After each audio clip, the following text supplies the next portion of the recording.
Hello guys and very very welcome back in my YouTube channel tech lover. तो हमारा जैसे cryptography की lecture series में हमने अपना DES तक का टॉपिक कवर कर चुका था और हमने लास्ट वीडियो में देखा था एडवांस्ड एन्क्रिप्शन स्टैंडर्ड के बारे में। तो कुछ चीज़ें थी जो मैंने आपको बताई थी, जैसे कि हमको AES की क्या नीड पड़ी, DES और उसके जो ऑल्टरनेटिव्स थे उसमें हमको क्या सिक्योरिटी स्ट्रेंथ की कमी मिली जिसके कारण हमको AES का प्रपोजल लगा। ठीक है, तो मैंने आपसे कुछ इसके शॉर्टकमिंग्स के बारे में बात की थी जो कि आपको DES और ट्रिपल DES में हमें देखने को मिली थी। फिर हमने आपसे बात किया था NIST ने जो कि एक ब्लॉक साइफर आया था उनके पास रीजन डायल और उसको एज AES मान के चीज़ों को आगे बढ़ाई थी। ठीक है, और फिर हमने इसका डिज़ाइन देख लिया था, डिज़ाइनर्स के जो नाम थे वो भी देख लिए थे कि जॉन डीमन और विंसेंट रिजमैन थे। रीजन डायल को एज हमने जनरल साइफर भी देख लिया था कि उसका ब्लॉक साइज और की लेंथ कितनी प्रोवाइड कर रहा था और AES ने उसको कैसे स्पेसिफिक बनाया। उसके बाद हमने AES एन्क्रिप्शन ब्लॉक डायग्राम भी देख लिया था जिसमें मैंने आपको ये सारी चीज़ें बताई हुई थी एज ए स्कीमेटिक व्यू में कि प्लेन टेक्स्ट कैसे आएगा और यहाँ पे की ट्रांसफॉर्मेशन एल्गोरिदम जो होगा वो साथ में कैसे चलेंगे। ठीक है, तो ये सारी चीज़ें हमने अपने पिछले वीडियो में क्लियर कर ली थी। आज हम इसकी कुछ प्रॉपर्टीज़ के बारे में देखेंगे कि जो की एडिशन लेयर और बाइट सब्स्टिट्यूशन लेयर और ये सारी जो लेयर्स होती हैं इनकी क्या क्या प्रॉपर्टीज़ होती हैं, कहाँ पे डिफ्यूज़न कहाँ पे कन्फ्यूज़न क्रिएट होता है। ठीक है, तो चलिए दोस्तों शुरू करते हैं आज के अपने इस वीडियो को। तो आज जो हम बात करने वाले हैं वो हमारा है some important points to be noted regarding AES। ठीक है, each layer manipulates all 128 bits of the data path.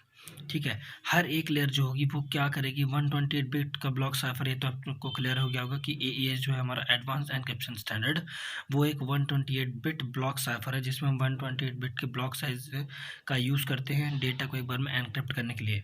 ठीक है, तो देखिए इसमें क्या है, each layer manipulates all 128 bits of the data path. ठीक है, डेटा पाथ को क्या करेगा, हर एक लेयर में 128 बिट्स का जो आपका ब्लॉक होगा उसको मैनिपुलेशन होगा।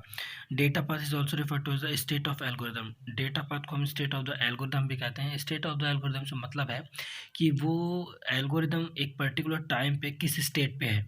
ठीक है, या फिर उसके कई सारे आउटपुट बनते हैं तो हमको एक टाइम पर एक ही आउटपुट चाहिए होता है, तो वहाँ से इसलिए इसको डेटा पाथ कहा गया है और इसको स्टेट ऑफ द एल्गोरिदम भी बोला गया है। लेयर्स इन्वॉल्व जैसे कि हमने अपने पिछले वीडियो में देखा था, की addition layer, byte substitution layer, shift rows होते हैं। ठीक है, और आपका कॉलम मैट्रिक्स होती है, डिफ्यूजन लेयर होता है सारे। तो अभी हम इनको थ्योरेटिकली डिस्कस करेंगे, फिर हम इनके बारे में इनका एक्सपेंड करके भी देखेंगे कि क्या एक्चुअली करते हैं। ठीक है, तो की एडिशन लेयर की अगर हम बात करें तो अब 128 बिट राउंड की और subkey which has been derived from the main key in the key schedule is XORed to the state. सबसे पहले क्या होगा, जैसे मैंने आपको बताया था, सबसे पहले जो K0 होगी जो कि सबसे पहले यूज़ होगी हमारे एल्गोरिदम में। ठीक है, और फिर उससे डिराइव होंगी आपकी आगे कीज़। ठीक है, तो जो आपकी राउंड 1 है, मान लीजिए राउंड 1 है तो राउंड 1 में आपको K1 लगेगी। तो K1 क्या होगा कि उस पर्टिकुलर स्टेट के साथ, मतलब जो आपका ब्लॉक साइफर होगा, ठीक है, उस टाइम पर वो जिस स्टेट पर होगा उसके साथ जो K1 होगी उसको एक्सऑर किया जाएगा। तो ये हमारी की एडिशन लेयर है। क्लियर, और ये हर राउंड में चलेगी अप टू 32 राउंड्स तक। बाइट सब्स्टिट्यूशन लेयर, इसको हम सब्स्टिट्यूशन बॉक्स भी कहते हैं। In this layer each element of the state is non linearly transformed using lookup tables having special mathematical properties. This introduces confusion to the data. Substitution boxes में मैंने आपको DES में बताया था कि सब्स्टिट्यूशन बॉक्सेस रिस्पॉन्सिबल होते हैं confusion create करने के लिए। ठीक है, कन्फ्यूज़न और डिफ्यूज़न दो हमारे कॉन्सेप्ट होते हैं जिसमें हम जो आपका की और साइफर टेक्स्ट है या फिर प्लेन टेक्स्ट और साइफर टेक्स्ट है उसके बीच के हम रिलेशन को क्या करते हैं, बिल्कुल बहुत ज़्यादा मिनिमम रखते हैं। मतलब कि हमको ऐसा समझ में बिल्कुल नहीं आएगा, या फिर आपका कोई क्रिप्टो एनालिसिस जो लोग करते हैं उनको ये लोग चीज़ बिल्कुल भी समझ में नहीं आएगी कि ये उससे डिराइव की गई है और उनके बीच में कोई रिलेशन नहीं है। आपको ये याद रखना है कि AES में जो हमारा बाइट सब्स्टिट्यूशन लेयर है, दैट इज़ जो कि सब्स्टिट्यूशन बॉक्स है, वो एलिमेंट को क्या करता है, नॉन लीनियरली ट्रांसफॉर्म करता है। मतलब यहाँ पर वो एक क्वेश्चन आपकी फिट नहीं बैठेगी कि SA XOR किया SB के साथ, वो बराबर होगा आपका SA और B के साथ अगर हम उसको XOR करके उसका S बनाए तो। ठीक है, diffusion layer, it provides diffusion to all state bits. It consists of two sublayer both of which perform linear operations. तो आपको एक देखिए एक आप इसको जनरली दिमाग में बैठा लीजिए कि आपके जो सब्स्टिट्यूशन बॉक्सेस होते हैं वो कन्फ्यूजन क्रिएट करते हैं और जो डिफ्यूजन लेयर्स होती हैं वो क्या करती हैं, वो लीनियर ऑपरेशंस पर बेस्ड होती हैं। ठीक है। तो सब्स्टिट्यूशन बॉक्सेस जो होते हैं उनका ट्रांसफॉर्मेशन नॉन लीनियरली होता है, और जो डिफ्यूज़न लेयर्स होती हैं उनका जो ट्रांसफॉर्मेशन है वो आपका लीनियर ऑपरेशंस पर बेस्ड होता है। ठीक है। इसके बाद अगर हम बात करें, देखिए हमारे पास शिफ्ट रोज हैं, तो शिफ्ट रोज क्या करती हैं, permutes the data on byte level. Byte level पे क्या करेगा, डेटा को परम्यूट करेगा। परम्यूट मतलब डिफरेंट डिफरेंट कॉम्बिनेशंस बनाएगा, यहाँ को इसको उठा के उधर करेगा, उसको उठा के इधर करेगा, ये सारे परम्यूटेशन शिफ्ट रोज में होते हैं। इसके बाद आता है आपके पास mix column layer is a matrix operation which combines blocks of 4 bytes.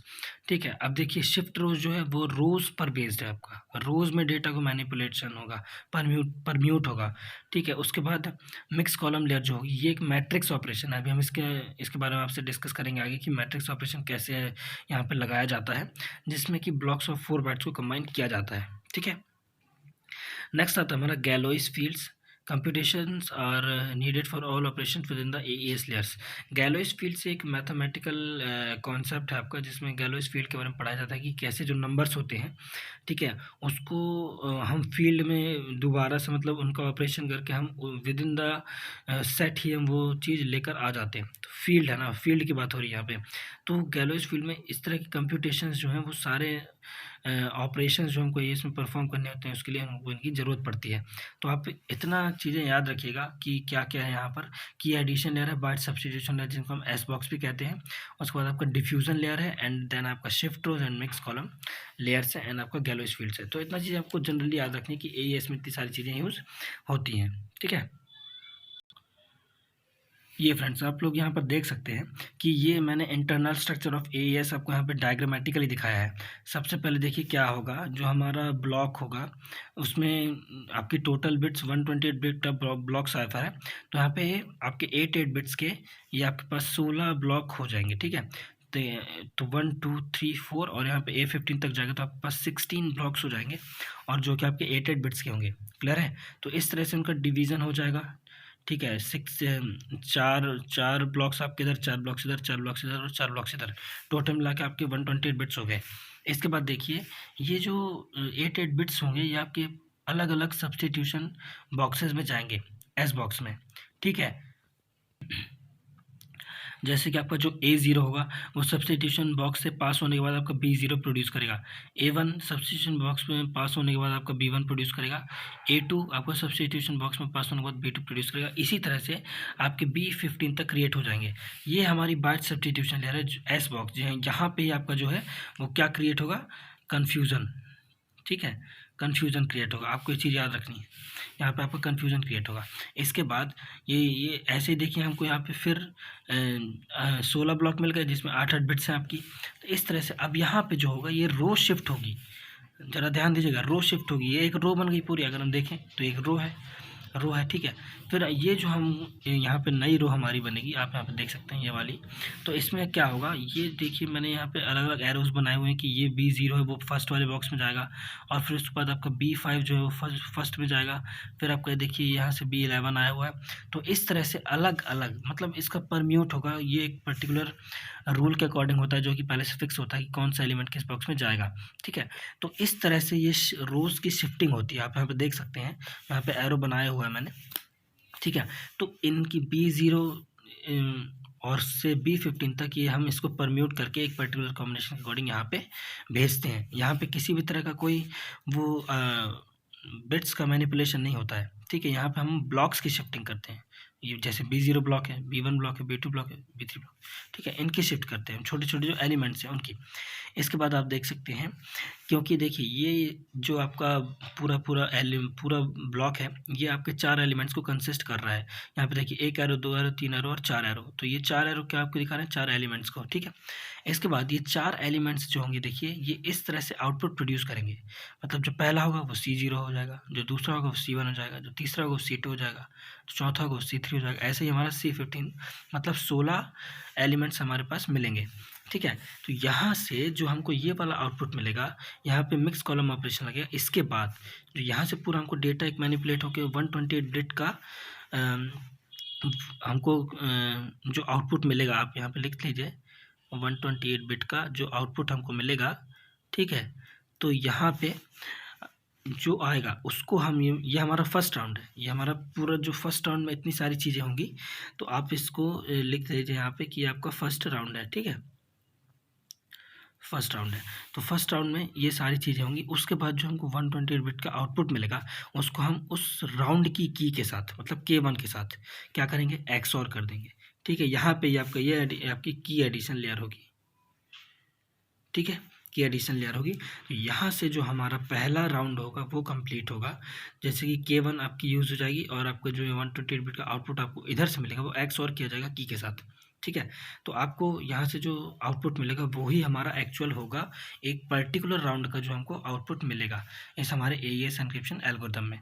तो दोस्तों ये चीज़ और मैं आपको बता दूँ, ये तो सिर्फ एक राउंड की बात की है मैंने, ठीक है। ये चीज़ आपकी 32 राउंड्स तक चलेगी, है ना। और साथ में की शेड्यूलिंग एल्गोरिथम भी साथ में ही चलता रहता है, और वो जो उसकी फर्दर कीज़ होती हैं जैसे K2, K3, K4, वो आपकी पिछले राउंड की जो सब की है उससे डिराइव की जाती है, ठीक है। तो ये सारी चीज़ें आपको याद रखना है। अब आप इसका जनरल स्ट्रक्चर देख सकते हैं किस तरह का है, ठीक है। और इसके बारे में अब जो हमारा ये देखिए किस तरह से डेटा ट्रांसफॉर्म होगा, किस तरह से परम्यूटेशन कॉम्बिनेशन होगा, ठीक है, रोज़ किस तरह से शिफ्ट होंगी, इसके बारे में जो हमारा डिटेल्ड एक्सपेंशन होगा इन पर्टिकुलर मिक्स कॉलम का और मैट्रिक्स का, ये ऑपरेशन कैसे होते हैं, ये हम अपने आगे वाले वीडियो में देखेंगे जल्दी ही, ठीक है। तो आज अभी आप लोग इसको थोड़ा ध्यान में रखिएगा कि ये इस तरह से काम करता है, ये इसका सिर्फ एक राउंड का प्रीव्यू है, ठीक है। तो फ्रेंड्स उम्मीद है आप लोगों को आज का जो वीडियो है वो हमारा काफ़ी अच्छा लगा होगा, और प्लीज़ शेयर करें, ज़्यादा से ज़्यादा शेयर करें, और अपने फ्रेंड्स कलीग्स जो हैं उनको भी प्लीज़ बताएं कि because the cryptography is the very very basic structure for the all the upcoming technologies, जैसे कि ब्लॉकचेन हो गया, क्रिप्टो करेंसी हो गया, ठीक है। तो इन चीज़ के लिए बहुत ज़्यादा इंपॉर्टेंट है और सारा उसका बेस है, ठीक है। तो फ्रेंड्स हम अपने से आप लोगों से जल्दी ही मिलेंगे अपने नेक्स्ट वीडियो में, तब तक के लिए गुड बाय।